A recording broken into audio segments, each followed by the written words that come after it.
हा प्रश्न फक्त नीट परीक्षेपुरता मर्यादित नाही आहे, तर महाराष्ट्रातीलही तुम्ही काही परीक्षा घेऊ शकता. तलाठी भरती जी आहे, पोलीस भरती, ह्या सगळ्याच भरत्यांचे पेपर फुटत आहेत. विद्यार्थ्यांची चळवळ आहे, विद्यार्थ्यांनी चालवलेली आणि विद्यार्थ्यांसाठी आहे. काँग्रेस जनता पार्टीचा पहिली पायरी हे असेल की प्रधान यांचा राजीनामा झाला पाहिजे, शिक्षण मंत्र्यांनी राजीनामा दिला पाहिजे. नमस्कार, आपण पाहताय लोकसत्ता लाईव्ह. आज पुण्यामध्ये काँग्रेस जनता पार्टीचं आंदोलन होणार आहे. राज्यातलं हे पहिलं आंदोलन आहे जे आज पुण्यात होणार आहे आणि इथूनच राज्यव्यापी आंदोलनाला सुरुवात होणार आहे. 4 वाजता या आंदोलनाची वेळ दिली आहे. इथे विद्यार्थी आणि जे ह्या काँग्रेस जनता पार्टीचं समर्थन करतात ते इथे जमण्यास सुरुवात झालेली आहे. आपल्याबरोबर इथे हे समर्थक आहे, कार्यकर्ते आपण म्हणू शकता, त्यांच्याशी आपण संवाद साधूयात. आंदोलनाला थोड्याच वेळात सुरुवात होणार आहे. हो, आंदोलनाला सुरुवात होणारच आहे. आता तुम्ही बघताय की हे विद्यार्थ्यांची चळवळ आहे, विद्यार्थ्यांनी चालवलेली आणि विद्यार्थ्यांसाठी आहे. तुम्ही बघताय हे गेंड्याच्या कातडीचं जे सरकार आहे, ह्यांना नैतिकता ही राहिलेलीच नाही आहे. तुम्ही जर आमच्या 5-5, 10-10 विद्यार्थ्यांची आत्महत्या होती आणि री एक्झाम नंतर जेव्हा 21 जून नंतर जेव्हा एक्झाम होईल तेव्हा ज्या मुलांना पेपर अवघड जाईल त्या विद्यार्थ्यांनी जर आत्महत्या केली तर त्याला जबाबदार कोण राहणार आहे? तर ह्या गेंड्याच्या कातडीच्या सरकारनं धर्मेंद्र प्रधान साहेबांनी हे राजीनामा देऊन हे जबाबदारी स्वीकारावी. पण आता दिल्लीच्या आंदोलनाने तुमचे 4 दिवस उलटून गेले, तिथून काही प्रतिक्रिया आली नाही किंवा 6 दिवसांचा तुम्ही अल्टिमेटम दिलेला आहे राजीनामा देण्याचा? हो, तुम्ही बघतायच की बाबा आम्ही देशभरामध्ये आंदोलनाची सुरुवात केली आहे. अमृतसर असेल, दिल्ली असेल, जयपूर असेल, जिथं जिथं विद्यार्थी संघटना आहेत आणि विद्यार्थ्यांसाठी आम्हाला लढायचं आहे तर आम्ही ते देशातल्या प्रत्येक ठिकाणी आम्ही त्या गोष्टी करतोय. हे आंदोलन किती यशस्वी होईल काय वाटतं? तुम्ही बघतायच आता की हे तुमचे हे मीडिया चॅनलवाले हे सरकारनं दाबून ठेवले आहेत. विद्यार्थ्यांपर्यंत आणि घरादारापर्यंत हे पोचू देत नाहीत. हे दडपशाहीचं प्रकरण सुरू आहे. हे देशातल्या लोकांना समजू नये म्हणून ह्यांनी मीडियासुद्धा दाबून ठेवलेला आहे. एवढा हा समाज, एवढ्या 23 लाख घरांचं जर उद्ध्वस्त होत असतील तर तुम्हाला थोडीसुद्धा नैतिकता नको का? आपण पाहिलं की दिल्लीतल्या जंतर मंतर येथे आंदोलन झालं होतं. महिला नेतृत्वाची जी गोष्ट केली होती की या आंदोलनामध्ये महिला नेतृत्व कुठे दिसत नव्हतं. आपल्याबरोबर आहेत आता.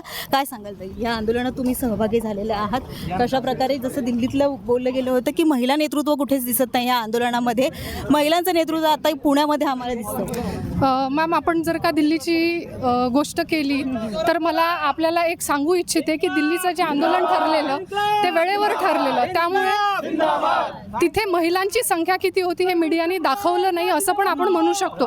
एवढी गर्दी होती, त्यामध्ये महिला नसणार असं होऊच शकणार नाही. आपण जर का एज्युकेशनचा आकडा बघितला तर 49% महिला ज्या आहेत त्या एज्युकेशनमध्ये आहेत, तर महिला आंदोलनामध्ये नसतील असं होणार नाही. आजही तुम्हाला इथे जरी पुरुषांची संख्या जास्त दिसते, तुम्ही जर का बाबासाहेबांच्या पुतळ्याजवळ गेलात तर तिथे तुम्हाला प्रचंड प्रमाणात महिला जमलेल्या दिसून येतील.